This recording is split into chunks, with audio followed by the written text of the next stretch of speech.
Hello and welcome to These Blind Eyes 6580. I've been putting up quite a few cooking slash canning videos lately, and I'm currently in the middle of researching an economic topic to do a video on, which that video is probably going to be 2 or 3 segments. It's not something that can just be explained. I'm going to try to put it in easy terms for people who do not understand a lot about economics, so that'll take some time. So I figured right now I'd go ahead and fill in with talking about my eye disease and what I can see, like I said I'd do in the introductory video. So essentially, when I was about 6 years old, we realized I needed glasses. Well, got glasses, and guess what? Glasses didn't work. And then I was 7 years old, maybe 8, when we decided it was bad enough. I had to go see a specialist about it because the eye doctors in the area where I'm at, they're not that great. I'll go ahead and tell you, I'm around the Peoria, Illinois area, and they suck. They don't. I'll just leave it at that because it's not going to be very nice what I have to say. But so we went down to St. Louis to, I think it was the Children's Jewish Hospital in St. Louis, and saw a Dr. Wolf, and he ended up diagnosing me with macular degeneration, which is extremely rare for a little kid to have. Well, my mom was pretty upset. I mean, if you can imagine getting told your kid's going to go blind at some point, she took it pretty hard, so she decided she wanted a second opinion. So we went to the University of Iowa in Iowa City and saw Dr. Edwin Stone, who's the best retina doctor in the world and does all the leading research with macular degeneration.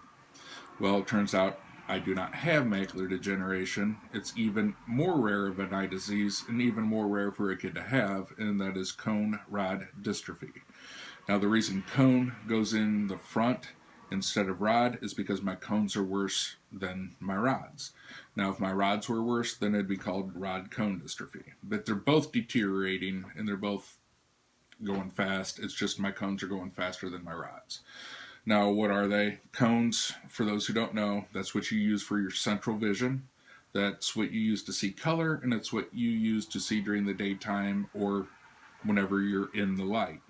Rods are your peripheral vision. It's what you use to see black and white, and it is what you use to see at nighttime or when it's darker.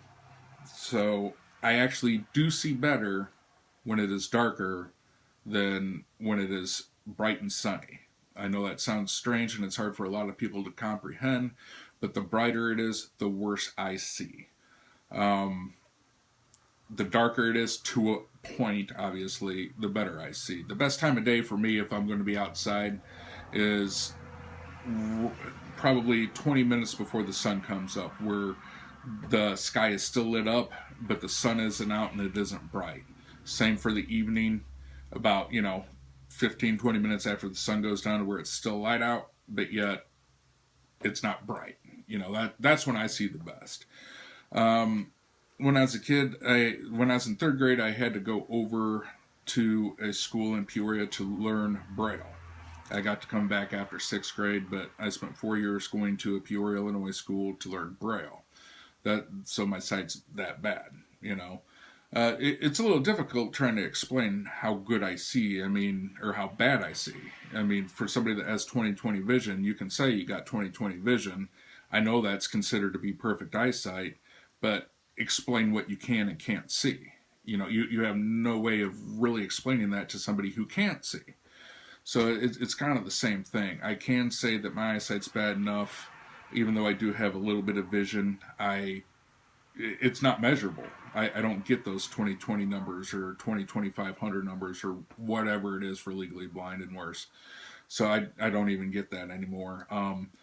The light is actually why I wear these goggles, and the fact that my peripheral vision, I use my peripheral vision a lot. If you ever see me in a video without them on and look at my eyes, they're not going to be looking straight ahead. These goggles are polarized so they reduce the glare, and it covers my entire eye. So sunglasses, even though they're better than nothing, too much light gets in through the sides. Too much light does, so I don't use them. As far as stuff I use other than Braille, to be honest, I don't really use a whole lot of Braille. I know how to read it. I still know all 162 contractions for it and all that kind of stuff. But with the exception of my Bible, I don't use it. It's not very efficient. I actually got a volume of my Bible here. This is how big it is. This is how thick it is. This is one volume. I think there's maybe like 17 or 18 of these that make up the Bible. So, I'm not going to have my own library of Braille books because I don't have a freaking, Morton building set up out back to house it all and store it all.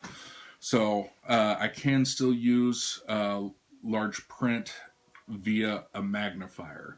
And the type of magnifier I have to use, it hooks to a television. And so I move it across the top of a book and it puts it in huge letters up on the screen. That's how I'm able to read that way. Microsoft Windows, ever since XP came out, they have a built-in magnifier that can cross the top of your screen. Wherever you move the cursor, it's showing it in that magnifier part of the computer screen enlarged. So the other thing about that is, since my eyes are sensitive to glare, I use an inverted background. I use it on my phone, I use it on my magnifier to the television, and I use it on my computer, which essentially means it's a black background and then it's white lettering on that. That really reduces the glare and the eye strain that I get. My phone talks to me. I have an iPhone 6 Plus. It's got a voiceover command on it. It talks to me, and so that's how I navigate Facebook and things like that. Is it'll read the post to me if I touch it. My computer, I've got a reading program on it, so if there's a long article, I can highlight it and it'll read it to me. So those are some of the things I use as far as reading different things is concerned. My eyesight's bad enough I have to use a cane walking through town. I don't like it, but it's not just for me trying to find cracks in the sidewalks or street curbs, stuff like that. It's to let other people know. I mean, before I started using one, there's quite a few times where, especially with new cars that are, some of them little sports cars that they're sitting and idling, you can't even hear them, and I just walk out in front of cars, at times, and they thought I was just a big dick. And so, and to save myself embarrassment of being like, oh, sorry, I'm blind, I just acted like I was a big dick about it. So, it's to let other people know too. So it helps them look out for me to avoid accidents. Plus, with my big ass, most people don't want to hit me with their car anyway because it totaled their car. But I don't really know how else to explain my vision. I really don't. I mean, even with cooking and stuff, I have to go by the sound. The sound of something frying in a pan, whether it's sausage or bacon or something, the sound changes as it gets closer to being done. So I go by sound quite a bit if I'm cooking on the stovetop. If I'm grilling chicken or pork chops or got them in the oven, broiling them or something like that, touching it, basically pushing down on it, seeing how firm it is, will give me a good idea of if it's done or not, because I don't have the ability to cut a chicken breast open and see if it's bleeding clear or if it's bleeding white and cloudy, because if it's clear, good to go. If it's white and cloudy, it's no good. Keep cooking, I don't have that ability, so I touch quite a bit when it comes to cooking. That's basically all I really know as far as explaining like how I do things.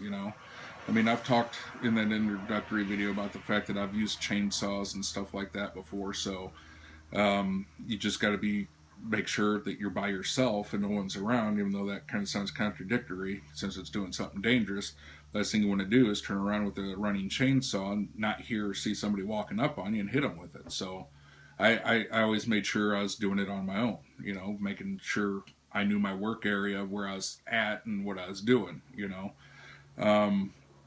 I've changed faucets for like washer hookups and stuff. That's basically, you got to put that compound on the threads before you screw it in. You can't get it on the inside, so I just have to do things different. I take a paper towel and jam it in the hole of the faucet, then I put all the goop on it, and then take the paper towel out before I thread it into position, because that way make sure I don't get any on the inside. It's just little extra things I have to do to make sure I can do stuff, you know. So it's when it comes to like seeing people, I go based off like voices. If I don't talk, if I haven't talked to somebody, you know, for very many times or for an extended period of time, I may not recognize their voice, you know. And a lot of people are just like, "Hey, you remember me?" And it's like, "Well, tell me your freaking name, and maybe I do, maybe I don't." You know, you're asking a blind guy from across the room if I remember you. You know, I mean, I can see shapes, but unless I get uncomfortably close to you, I'm not going to be able to tell details about your face or anything like that, you know. So I can see shapes, and that's about it. I don't see color. I see things in black and white. So that's that, I guess. You know, so if you have any questions, you know, I feel like I've talked about everything, but if you have any specific questions, I mean, seriously, email me. I mean, I give my email during these videos for a reason, and I don't really have anything to hide about it, so I'm not embarrassed by it. You know, it's not my fault I can't see. So if you have questions, as long as you're just asking like serious questions, you know, I have no issues with it. I mean, if you start being a dick, then, you know, yeah, then I might get a little upset and pissed about it. But, you know, I'm not going to be upset if you want to email and have any specific questions in regard to how I do something, or, you know, just in regards to what I can and can't see if I didn't touch on it. So feel free to email me then at littlemb6580 @gmail.com. That's LITTLE, M as in Mike, B as in Bravo, 6580 @gmail.com. Hope you liked the video, hope you subscribe to the channel, and I hope you share the video.